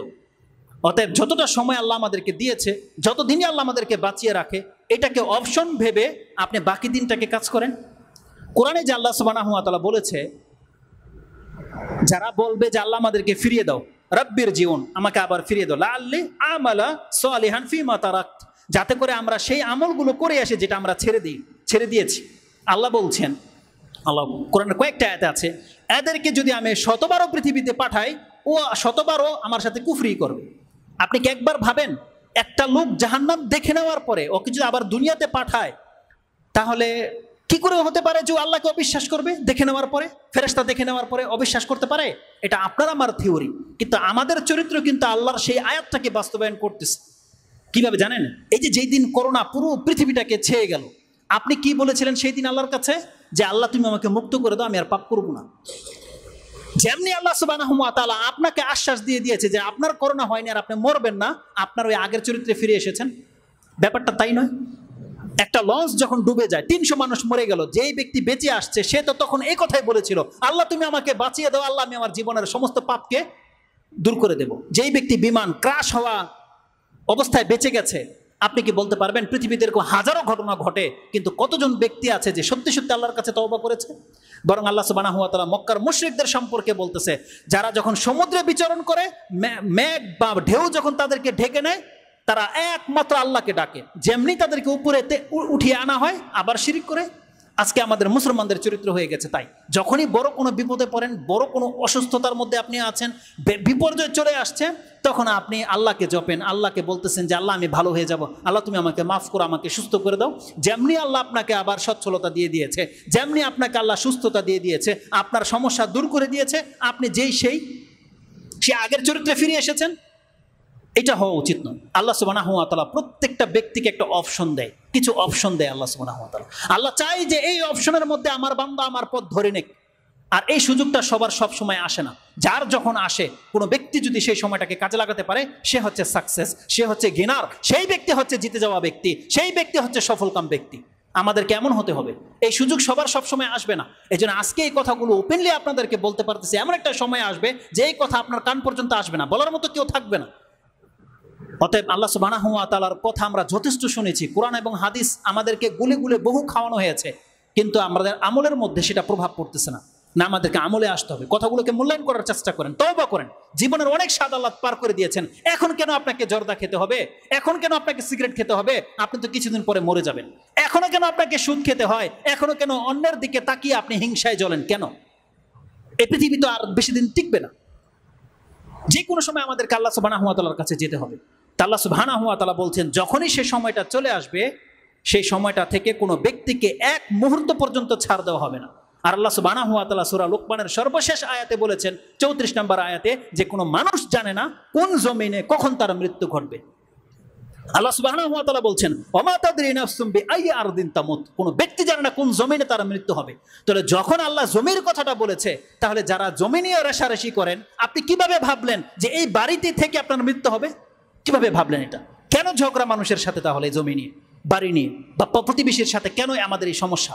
কেন? কারণ আল্লাহ বলছেন, বান্দা তুমি জানো না যে কোন জমিনে তোমার মৃত্যু হবে। তো মৃত্যু যে কোনো সময় আসবে, এটা আপনি অপছন্দ করেন আর নাই বা করেন, মৃত্যু থেকে আজ পর্যন্ত না কেউ বাঁচতে পেরেছে আর না কেউ বাঁচতে পারবে। বরং আমাদেরকে চিন্তা করতে হবে যে আমার আপনার মৃত্যুটা ভালো মৃত্যু কিভাবে হয়, সহজ মৃত্যুটা কিভাবে হয়, এটা আমাদের করণীয়। জ্ঞানীদের উচিত এটা চিন্তা করা। এটাই ছিল আজকের আমার আলোচনার মূল বিষয়, যে মরে তো যাব আমরা সবাই। মৃত্যু নিয়ে ভাবার বিষয়টা নয়, ভাবার বিষয় হচ্ছে রাসূলুল্লাহ সাল্লাল্লাহু আলাইহি ওয়াসাল্লামের পক্ষ থেকে এমন একটা কঠিন সংবাদ দেওয়া হয়েছে, এটা আমি কঠিন বললাম, প্রত্যেকটা সৌভাগ্যবান ব্যক্তিদের জন্য এটা হলো সুসংবাদ, প্রত্যেকটা সৌভাগ্যবান ব্যক্তিদের জন্য। আর যারা হতভাগ্য তাদের জন্য আজকের কথাটা অনেক কঠিন হবে। জানেন রাসূলুল্লাহ সাল্লাল্লাহু আলাইহি ওয়াসাল্লাম কি বলেছে? এটা আল্লাহর ফয়সালা, এটা ইসলামের নীতি। সেটা কি জানেন? যেই ব্যক্তির মৃত্যু যেই দিন হবে, যেই মুহূর্তে হবে, আল্লাহ দেখবে ওই সময় কোন জায়গায়, কোন অবস্থায়, কিভাবে তার মৃত্যুটা হয়েছে। এই ব্যক্তি যদি মসজিদে বসা থাকা অবস্থায়, নামাজরত অবস্থায়, হালাল গ্রহণ করা অবস্থায় তাওহীদি অন্তর নিয়ে মরে যায়, এটা হবে আল্লাহর কাছে ওর পরিচয়। 60 বছর আগে ও বাবার সেজদা করেছে, শিরিক করেছে, আল্লাহকে গালি দিয়েছে, আল্লাহ বলছেন, বান্দা তার 1 ঘন্টা পর যদি তুই আমার বান্দা হয়ে থাকিস, আর ওই সময় যদি তোর মৃত্যুটা আসে, 60 বছর তুই কি ছিলি এটা আমি দেখবো না। জানেন আল্লাহ সুবহানাহু ওয়া তাআলা কি বলেছে? 60 বছর কোনো ব্যক্তি পাপ করেছে, কিন্তু মৃত্যুর কিছু মুহূর্তে সে শুধু আল্লাহকে ডাক দিয়ে ফেলেছে, সে তওবা করতে চেয়েছে, সে আল্লাহর রাস্তা ধরে নিয়েছে। আর ওই অবস্থায় যদি তার মৃত্যু হয়, রাসূলুল্লাহ সাল্লাল্লাহু আলাইহি সাল্লামকে আল্লাহ এটা জানিয়ে দিয়েছে, আপনি জানিয়ে দেন, যার শেষ অবস্থা যেটা হবে বিচারের মাঠে এটাই গণ্য হবে। এটা সুসংবাদ। আর দুঃসংবাদটা কি? যারা আমরা ইবাদত তো করতেছি, অনেক যুবকরা ছোট থেকে নামাজ পড়ি, ছোট থেকে দাঁড়িয়ে রেখে নিয়েছি, ছোট থেকে হালাল খাই, কিন্তু আপনি আর আমি জানি না যে আমাদের মৃত্যুটা কোন অবস্থায় হবে। হাজার মানুষ আছে যারা পরহেজগার, কিন্তু একটা পর্যায়ে দাঁড়িয়ে ফেলে দেয়, একটা পর্যায়ে এসে সুদ খায়, একটা পর্যায়ে এসে ঘুষ খায়, একটা পর্যায়ে এসে জেনায় লিপ্ত হয়ে যায়, একটা পর্যায়ে এসে তার দ্বারা কোনো ব্যক্তিকে হত্যা করে ফেলেছে, একটা পর্যায়ে সে আল্লাহর সাথে শিরিক করে, একটা পর্যায়ে এসে সে কুফরি করে, অথচ 60 বছর সে আল্লাহর ইবাদত করেছিল। জানেন এটা কত বড় ক্ষতি? এই অবস্থায় যদি সে মরে যায়, হারাম খাওয়া অবস্থায়, শিরিক করা অবস্থায়, পাপের অবস্থায়, ফিল্ম দেখা অবস্থায় যদি মরে যায়, জেনা করার জায়গায় যদি গিয়ে মরে যায়, সিগারেট মুখে, আর এই সময় যদি আপনার মৃত্যু চলে আসে, আপনি কি মনে করেন রেজাল্টটা কি হতে পারে? ফেরেশতারা রিপোর্ট দেবে, আল্লাহ ওকে হারাম খাওয়া অবস্থায় ওকে আমি তুলে নিয়ে এসেছি, ও হারামখোর। রেজাল্টটা কি হবে আপনি বলেন? কিন্তু যেই ব্যক্তি কাউকে দান করতেছে, ওই মুহূর্তে যদি তার মৃত্যুটা চলে আসে, আপনি সাকসেস। রাসূলুল্লাহ সাল্লাল্লাহু আলাইহি সাল্লাম তো সোমবার আর বৃহস্পতিবার কেন সিয়াম রাখতেন? এই কথাটাই তো বলেছিলেন যে সোমবার আর বৃহস্পতিবার আমলগুলোকে আল্লাহর কাছে উঠানো হয়। ও আনা ও উহিব্বু আইয়ুরফা আমালি ওয়া আনা সাইম। আর আমি মুহাম্মদ সোমবার আর বৃহস্পতিবার এই জন্য সিয়াম রাখি যে আমি পছন্দ করি যে আমার আমল আল্লাহর কাছে পেশ করা হচ্ছে, আর আল্লাহ দেখবে যে আজকে মুহাম্মদ সিয়াম অবস্থায় আছে। এটা কত বড় ব্যাপার! তার মানে ইবাদত করা অবস্থায় মরে যাওয়া, ভালো অবস্থায় মরে যাওয়া, এটা প্রত্যেকটা সৌভাগ্যবান ব্যক্তির কাজ, প্রত্যেকটা সৌভাগ্যবান ব্যক্তির। রাসূলুল্লাহ সাল্লাল্লাহু আলাইহি সাল্লাম থেকে হাদিসগুলো কিভাবে এসেছে? বুখারী খোলেন, তার কিতাবুত তাকদীর 82 নম্বর অধ্যায়ের মধ্যে আপনি একটা হাদিস পেয়ে যাবেন, 6607 6607 নম্বরে এই হাদিসটা রয়েছে। রাসূলুল্লাহ সাল্লাল্লাহু আলাইহি ওয়াসাল্লাম বলছেন, ইন্নাল আবদা লা ইয়ামালু আমালান মিন আহলিল জান্নাহ ওয়া হুয়া মিন আহলিন নার ওয়া ইয়ামালু আমালা আহলিন নার ওয়ায়ামালু আমালা আহলিল জান্নাহ ওয়া ইন্নাহু মিন আহলিন নার। রাসূলুল্লাহ সাল্লাল্লাহু আলাইহি সাল্লাম বলছেন, কতক বান্দা আছে যারা জাহান্নামের কাজ করে, জাহান্নামের কাজে লিপ্ত, কিন্তু তার তাকদীর এত ভালো সে শেষ পর্যন্ত এসে জান্নাতের কাজ করা শুরু করে দেয়। ওয়ায়ামালু আমালা আহলিল জান্নাহ, ভাষাটা কম, আমালা আহলিন নার, সে জাহান্নামী কাজ করতে থাকে, ওয়া ইন্নাহু মিন আহলিল জান্নাহ, অথচ সেই লোকটা জান্নাতি। আর কতক লোক আছে যে জান্নাতের কাজ করতে আছে, কিন্তু ওয়া ইন্নাহু মিন আহলিন নার, কিন্তু লোকটা জাহান্নামী। সমন্বয় কি? যে একটা লোক 60 বছর ধরে আল্লাহর ইবাদত করলো, কিন্তু লোকটা জাহান্নামী, আরেকটা লোক 60 বছর ধরেই পাপী ছিল, কিন্তু লোকটা জান্নাতি। কিভাবে? রাসূলুল্লাহ সাল্লাল্লাহু আলাইহি ওয়াসাল্লাম বলছেন, এটা হচ্ছে এই জন্যে ওয়া ইন্নামাল আমালু বিল খাওয়াতিম, কারণ আল্লাহর কাছে গ্রহণযোগ্য আমল হচ্ছে সর্বশেষ অবস্থা। তার মানে সর্বশেষ অবস্থায় যারা এখন দাঁড়িয়ে রেখে নিয়েছেন, যারা আল্লাহ সুবহানাহু ওয়া তাআলাকে ডাকেন, যারা সালাত আদায় করতেছেন, আপনি কত সৌভাগ্যবান। যারা বয়োজ্যেষ্ঠ হয়ে গেছেন, কত সৌভাগ্যবান যে আপনি ইসলামের উপরে আছে। কালকে মাত্র হাদিসটা দেখলাম, মিশকাতে একটা হাদিস এসেছে, যার দাড়ি সাদা হয়ে গেছে ইসলামের অবস্থায় থাকা সত্ত্বে, সে ইসলামের অবস্থায় আছে, সে মুসলিম, আর তার দাড়ি সাদা হয়ে গেছে, তার মানে সে মুসলমানই ছিল। কিয়ামতের মাঠে প্রত্যেকটা দাড়ি নূর আল্লাহ দিয়ে দিবে, প্রত্যেকটা দাড়ি, প্রত্যেকটা চুল নূরের মতো চমকাবে। এটা হচ্ছে ইসলামের উপর থাকা বয়স্ক ব্যক্তিদের মর্যাদা। তো রাসূল সাল্লাল্লাহু আলাইহি ওয়াসাল্লাম বলছেন, ওয়া ইন্নামাল আমালু বিল খাওয়াতিম, সর্বশেষ যাকে যেই অবস্থায় পাওয়া যাবে এটাই হবে তার পরিচয়। এজন্য আজকে যদি আপনি নামাজি হন আর আজকে যদি আপনার মৃত্যু চলে আসে, তার মানে আপনার আল্লাহ সুবহানাহু ওয়া তাআলার কাছে লেখা হবে এটা আমার নামাজি বান্দা। অথচ আপনি 40, 50, 60 বছর নামাজ পড়েননি, ওটা সব মাফ হয়ে যাবে। কিন্তু এর উল্টাটা দেখেন, যে আপনি সবসময় নামাজ পড়েন কিন্তু যেই দিন পড়লেন না, আপনি সবসময় হালাল খান, যেই দিন হারাম খেলেন, যদি মৃত্যুটা ওই দিন চলে আসে, ওই মুহূর্তে চলে আসে, রেজাল্ট কি হবে? যে আপনি জান্নাতিই ছিলেন, কিন্তু আপনার এই বদকর্মের কারণে আপনি এখন নিজেকে জাহান্নামী করে নিয়েছেন। এখন কেউ যদি চায় যে আমি জান্নাতি হব, আমি এমন কাজ করি যেই কাজ করলে আমি জান্নাতি হব, আর মৃত্যুটা ওই সময় চলে আসুক, এটা কে চান? কে আছে এমন ব্যক্তি যে আপনি চান যে এমন কাজে আপনার মৃত্যু হোক, যেই কাজে মৃত্যু হলে আপনি জান্নাত পেয়ে যাবেন? এটাকে আমরা সবাই চাই না? হবে। এটা চাইলে কি করতে হবে? 24 ঘন্টার মধ্যে 1 ঘন্টা পাপ করবেন, 1 ঘন্টার নেকি করবেন। এটা হবে? কারণ আপনাকে ভাবতে হবে, যদি যেই ঘন্টায় আপনি নেক কাজ করেছেন, ভালো কাজ করেছেন, মৃত্যুটা তখন যদি না আসে, এখন আমরা জুমার নামাজে আছি, এখন যদি মৃত্যু আসে, আপনার আমার ঈমান কি? আমরা জান্নাতি না জাহান্নামী? আমার ঈমান ইনশাআল্লাহ হলো যে আমরা জান্নাতি, ইনশাআল্লাহ হলো যে আমরা জান্নাতি। কিন্তু এই নামাজের পরে এখন যদি আপনি টিভির রিমোট নিয়ে খেতে বসেন, আর মৃত্যুটা এখন আসলো না তখন আসলো, বলেন আপনার রেজাল্টটা কি হবে? এখান থেকে বেরিয়ে একটা জর্দা দিয়ে পান মুখে দিলেন, আর হাঁটতেছেন আর চাবাচ্ছেন, মৃত্যুটা যদি তখন চলে আসে। গিয়ে একটা সিগারেট ধরালেন, মৃত্যুটা এখন আসলো না, ওই সিগারেট হাতে তখন মৃত্যুটা আসছে। বলেন আপনার রেজাল্ট কি হবে? বিচার আপনি করবেন যে আপনি এখন জান্নাতি না জাহান্নামী। এই জন্য যেই ব্যক্তি চায় আমি জান্নাত চাই, যেই ব্যক্তি চায় যে আমার মৃত্যুটা ভালো অবস্থায় হোক, তার মানে সর্ব অবস্থায় তাকে কোনো না কোনো ভালো কাজের সাথে লেগে থাকতে হবে। এখন গিয়ে আপনি খাবার খান, একটু শুয়ে যান, একটু কোরআন পড়েন, ভালো কথা বলেন, কোনো অবস্থাতে আপনাকে খারাপ কাজে যাওয়া যাবে না, কোনো অবস্থাতে নয়। যেই কোনো সময় আপনার এই কথাটা মনে আসবে, বাসের মধ্যে বসা, আপনার মনে নাই, বেখেলে হয়ে থেকে গেছেন, চট করে আপনি কথাটা স্মরণ করেন, তসবিহ করা শুরু করে দেন, অ্যাক্সিডেন্ট হয়ে যাক, আপনি জান্নাতি। একবার সিম্পল নয় বিষয়টা। জান্নাত আর জাহান্নাম আপনার হাতে আল্লাহ ধরিয়ে দিয়েছে। রাসূলুল্লাহ সাল্লাল্লাহু আলাইহি ওয়াসাল্লাম বলছেন, ইউবাসু কুল্লু আবদিন আলা মা মাতা আলাই। প্রত্যেকটা বান্দাকে কিয়ামতের মাঠে আল্লাহর সামনে ওই অবস্থায় উঠানো হবে যেই অবস্থায় ফেরেশতারা তাকে আত্মা গ্রহণ করেছিল। আপনি যদি আল্লাহর বান্দা হয়ে থাকেন, তাহলে এটাই হলো সর্বশেষ পরিচয়। আপনি 60 বছর কোনো বাবার মুরিদ ছিলেন, আল্লাহ এটা দেখবে না। বনী ইসরাইলের সেই লোক 100টা হত্যা করার পরেও শুধু শেষ মুহূর্তে আল্লাহকে ডেকেছিল, শেষ মুহূর্তে সে তওবা করেছিল, তার 100টা পাপকে আল্লাহ মাফ করে দিয়েছে, 100টা হত্যাকে মাফ করে দিয়েছে আল্লাহ। আল্লাহ এটা চায়। রাসূলুল্লাহ সাল্লাল্লাহু আলাইহি ওয়াসাল্লাম বলছেন, জান্নাত আর জাহান্নাম যে প্রত্যেক ব্যক্তির হাতে। সর্বশেষ হাদিস, তারপর আজকের খুতবা এখানে শেষ করে দেব। মুসলিমে একটা চমৎকার হাদিস এসেছে, সেই হাদিসটা আপনি তাহারাতের প্রথম হাদিসে পেয়ে যাবেন। মুসলিম শরীফের তাহারাতের প্রথম হাদিস, তাতে রাসূলুল্লাহ সাল্লাল্লাহু আলাইহি ওয়াসাল্লাম বলছেন, আবি মালিক আল আশআরী তার বর্ণনাকারী রাসূল সাল্লাল্লাহু বলছেন, আত-তাহুরু শাতরুল ঈমান ওয়ালহামদুলিল্লাহি তামলাউল মিজান ওয়া সুবহানাল্লাহি ওয়ালহামদুলিল্লাহি তামলাআনি আও তামলা মা বাইনাস সামাওয়াতি ওয়াল আরদ। আস-সালাতু নূর ওয়া সাদাকাতু বুরহানুন ওয়া সাবরু দিয়াউন। আল কুরআনু হুজ্জাতুল লাকা ওয়া আলাইকা। কুল্লুন নাসি ইয়াগদু ফায়ুবাইউ নাফসাহু بايعوا نفسه فموتكها أو مهلكها وفي رواية موبكها। রাসূলুল্লাহ সাল্লাল্লাহু আলাইহি সাল্লাম বলছেন, হাদিসটা কয়েকটা শব্দ এখানে আছে, আমরা সর্বশেষ টুকরাটাকে আপনার কাছে তুলে ধরতে চাচ্ছি। রাসূল সাল্লাল্লাহু বলছেন, কুল্লু নাসি ইয়াগদু ফাবাইউ নাফসাহু।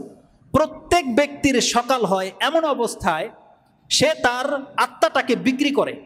কার কাছে? এই পুরো পৃথিবীর কাছে, তার মালিকের কাছে তার আত্মাটাকে বিক্রি করে। হয় সে জাহান্নাম খরিদ করে নেয়, হয় সে জান্নাত খরিদ করে নেয়। তার মানে তার আত্মাটাকে বিক্রি করে নিয়ে সে এর বিনিময়ে জান্নাত খরিদ করে, অথবা অনেকে আছে জাহান্নাম খরিদ করে নেয়। তার মানে রাসূল সাল্লাল্লাহু আলাইহি ওয়াসাল্লাম বলছেন, কুল্লু নাফসিন কুল্লুন নাস ইয়াগদু। প্রত্যেকটা মানুষের সকাল হয় ফায়ুবাইউ নাফসাহু, সে তার নিজেকে বিক্রি করে বা ধ্বংস করে দুইটা পর্যায়ে। হয় সে আজকে সারাদিন নিজেকে ভালো কাজে লাগাবে, মুক্তির কাজে লাগাবে, অথবা সে সারাদিন আজকে নিজেকে ধ্বংসের কাজে লাগাবে। রাসূল সাল্লাল্লাহু আলাইহি ওয়াসাল্লাম বলছেন, ফামুতিকুহা, হয় সে আজকে এমন কাজ করবে যা করে সে জাহান্নাম থেকে নিজেকে মুক্ত করে নেবে, আও মুহলিকুহা আও মুবিকুহা, অথবা আজকে সে এমন কাজে লিপ্ত হবে যা সে নিজেকে ধ্বংসের দিকে ঠেলে দেবে। তার মানে আল্লাহ সুবহানাহু ওয়া তাআলা আপনাকে জান্নাত জাহান্নামের ফয়সালা আল্লাহ বলছে, আমি করব না বান্দা, তোমার হাতে ছেড়ে দিলাম। তুমি আজকে সারাদিন ওই কাজগুলো করবা যে কাজগুলো তোমাকে জাহান্নাম থেকে মুক্ত করে দেবে। আর যদি তোমার ইচ্ছা, তুমি যদি এই কাজ না করো, তুমি যদি পাপ করো, তাহলে তুমি তোমার নিজেকে তুমি জাহান্নামের দিকে ঠেলে দিচ্ছ। রাসূলুল্লাহ কি বলেছে? আল জান্নাতু আকরাবু ইলা আহাদিকুম মিন শিরাকি নালিহি ওয়ান নারু মিসলা যালিক।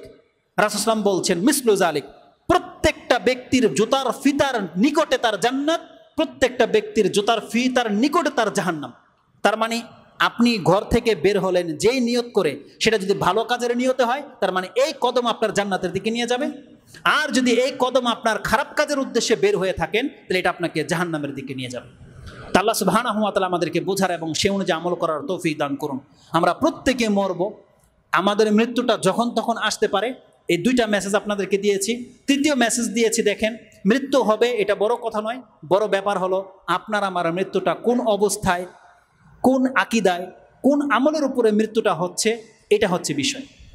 কোন জায়গাতে মৃত্যুটা হচ্ছে, এটা হচ্ছে বিষয়।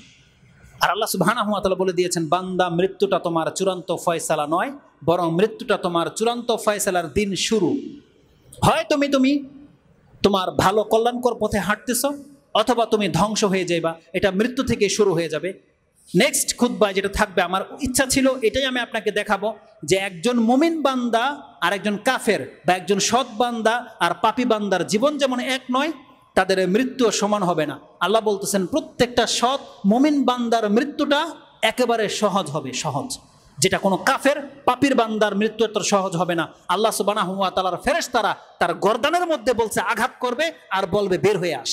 এটা হচ্ছে পাপীর আত্মাকে বের করা হবে, কিন্তু একটা মুমিন বান্দার আত্মাকে বের করা হবে যেমন মশক খুলে দিলে পানি ঝরে যায়, একটা মুমিন বান্দার আত্মাটা ওইভাবে বেরোবে। এটা আমাদেরকে জানানো হয়েছে। এটা থাকবে নেক্সট খুতবা। আল্লাহ সুবহানাহু ওয়া তাআলা আমাদেরকে যেন বোঝার এবং সেই অনুযায়ী আমল করার তৌফিক দান করে। আকুলু লিকাউলি হাযা আস্তাগফিরুল্লাহ লি ওয়া লাকুম ওয়া লিসাইরিল মুসলিমিন ফাস্তাগফিরু ইন্নাহু হুয়াল গাফুরুর রহিম। আলহামদুলিল্লাহি রাব্বিল আলামিন ওয়াসসালাতু ওয়াসসালামু আলা আশরাফিল আমবিয়া ওয়াল মুরসালিন নবিয়ানা মুহাম্মাদিন ওয়া আলা আলিহি ওয়া সাহবিহি আজমাইন ওয়া বা'দ। এই টপিকসের সাথে গুরুত্বপূর্ণ একটা মেসেজ থেকে গেছে, সেটা হচ্ছে ভালো মৃত্যুর জন্য আপনি আল্লাহর কাছে প্রতিনিয়ত মৃত্যুর ফিতনা থেকে আশ্রয় চাইবেন। দেখেন, জীবনেরও ফিতনা আছে, মৃত্যুরও ফিতনা আছে। মৃত্যুর ফিতনা কি জানেন? শয়তান চায় ওই সময় আপনাকে গুমরাহ করতে। এই জন্য রাসূলুল্লাহ সাল্লাল্লাহু আলাইহি সাল্লাম যখন জেনেছেন যে মৃত্যুরও ফিতনা আছে, তাই তিনি এমন কোনো সালাত আদায় করেননি যেই সালাতে তিনি মৃত্যুর ফিতনা থেকে আল্লাহর কাছে আশ্রয় না চেয়েছেন। ইমাম মুসলিম সেই হাদিসটাকে কোট করেছেন যে রাসূল সাল্লাল্লাহু আলাইহি বলেছেন, যখনই তোমরা শেষ তাশাহুদে বসো, তাশাহুদ দুরূদ শেষ হয়ে যাওয়ার পরে তোমরা চারটা জিনিস থেকে অবশ্যই আল্লাহর কাছে আশ্রয় চাইবে। তার একটা হচ্ছে আল্লাহুম্মা ইন্নী আউযু বিকা মিন ফিতনাতিল মাহইয়া ওয়াল মামাত। আল্লাহ, আমি তোমার কাছে জীবন এবং মৃত্যুর ফিতনা থেকে তোমার কাছে আশ্রয় চাচ্ছি। এটা অত্যন্ত জরুরি। মৃত্যুর ফিতনা থেকে যে ব্যক্তি আশ্রয় না চাইবে সে মৃত্যুর ফিতনায় পতিত হয়ে যেতে পারে। ওই সময় আল্লাহ সুবহানাহু ওয়া তাআলাকে সে গালি দিয়ে ফেলতে পারে। ওই সময় সে মুখ দিয়ে কালেমা নাও বেরোতে পারে, সে মুখ থেকে যা ইচ্ছা তাই বেড়ে যেতে পারে। শয়তান তাকে বিভ্রান্ত করবে। এই জন্যে আল্লাহ চাইলে আবার আপনাদের সাথে দেখা হবে কিনা জানি না, তবে এই মৃত্যুর জন্যে, ভালো মৃত্যুর জন্যে দুইটা কাজ আপনারা করবেন। মৃত্যুর ফিতনা থেকে আল্লাহর কাছে সবসময় আশ্রয় চাইবেন, আর সবসময় আল্লাহ সুবহানাহু ওয়া তাআলার প্রতি ভালো ধারণা রাখবেন। আল্লাহ আপনার সাথে যা কিছু করেছে আপনি মেনে নেন যে আল্লাহ, আমি তোমার উপর সন্তুষ্ট। মৃত্যু পর্যন্ত আপনি আল্লাহর উপর সন্তুষ্ট থাকেন এবং আপনি আশা রাখেন ইনশাআল্লাহ হলে যে আল্লাহ আপনাকে ক্ষমা করবে। এই আশা নিয়ে বেঁচে থাকবেন, যখন তখন আল্লাহর কাছে ক্ষমা চাইবেন এবং আপনি মরে যাবেন এটা ভেবেই পৃথিবীতে চলাফেরা করেন। ইনশাআল্লাহ আজিজ, এটা যতদিন আমাদের স্মরণ থাকবে আমাদের পাপ অতটা হবে না যতটা পাপ হয় আমরা মৃত্যুকে ভুলে গেলে আল্লাহর সামনে দাঁড়াতে হবে। এটা আমরা যখন ভুলে যাই তখনই আমাদের দ্বারা পাপ হয়। যেই বিপর্যয় সারা পৃথিবীতে ছড়িয়ে আছে, আল্লাহ তুমি আমাদেরকে সেই বিপর্যয় থেকে মুক্ত করে দাও। যখনই কোনো ফিতনা আসবে, আল্লাহ সেই ফিতনায় পতিত হওয়ার আগেই যেন আমরা ঈমান নিয়ে মরতে পারি, আল্লাহ তুমি আমাদেরকে সেই তৌফিক দান করো। এবং আল্লাহ তুমি আমাদের গুনাহ খাতাগুলোকে মাফ করে দাও। এবং যারাই আমরা মুসলিম ঘরের সন্তান, আল্লাহ এই ঈমানের উপরে, ইসলামের উপরে যেন আমাদের মৃত্যু হয়, আল্লাহ তুমি আমাদেরকে সেই তৌফিক দান করে দিও। সর্বশেষ একটা আয়াত শুধু বাকি থেকে গেছে, এটা বলাই হয় না, যেটা শুরু করেছিলাম, আর এটা প্রত্যেক খুতবায় আপনাদেরকে শোনানো হয়। কি? ইয়া আইয়ুহাল্লাযীনা আমানুত্তাকুল্লাহা হাক্কা তুকাতিহি ওয়া লা তামুতুন্না ইল্লা ওয়া আনতুম মুসলিমুন। দেখো, মরবে তো সবাই। বান্দা, আল্লাহ আমাদেরকে মেসেজ দিয়েছে, বান্দা তুমি মুসলমান হইয়া মইরো, মুসলিম না হইয়া তুমি মইরো না। এটা একটা চরম মেসেজ আল্লাহর পক্ষ থেকে। তার মানে কি জানেন? আপনি যদি মুসলিম হয়ে মরতে পারেন, আল্লাহ ওয়াদা করেছে বান্দা তার পাপগুলোকে মাফ করে দেব। কিন্তু শর্ত হচ্ছে আমাদেরকে মুসলিম হইতে হবে। ইসলামের বিপক্ষে কোনো কথা বলবেন না, আল্লাহ এবং কোরআন রাসূল ইসলামের বিপক্ষে কোনোদিন পদক্ষেপ নেবেন না। আমাদেরকে মুসলিম হয়ে মরতে হবে, তারপর আল্লাহর কাছে ক্ষমার আশা করতে হবে। আল্লাহ সুবহানাহু ওয়া তাআলা যেন আমাদেরকে ক্ষমা করেন। ইয়া রাব্বাল আলামিন। সুবহানা রাব্বিকা রাব্বিল ইজ্জাতি আম্মা ইয়াসিফুন ওয়া সালামুন আলাল মুরসালিন আলহামদুলিল্লাহি রাব্বিল আলামিন। আসসালামু আলাইকুম ওয়া রাহমাতুল্লাহি ওয়া বারাকাতুহু।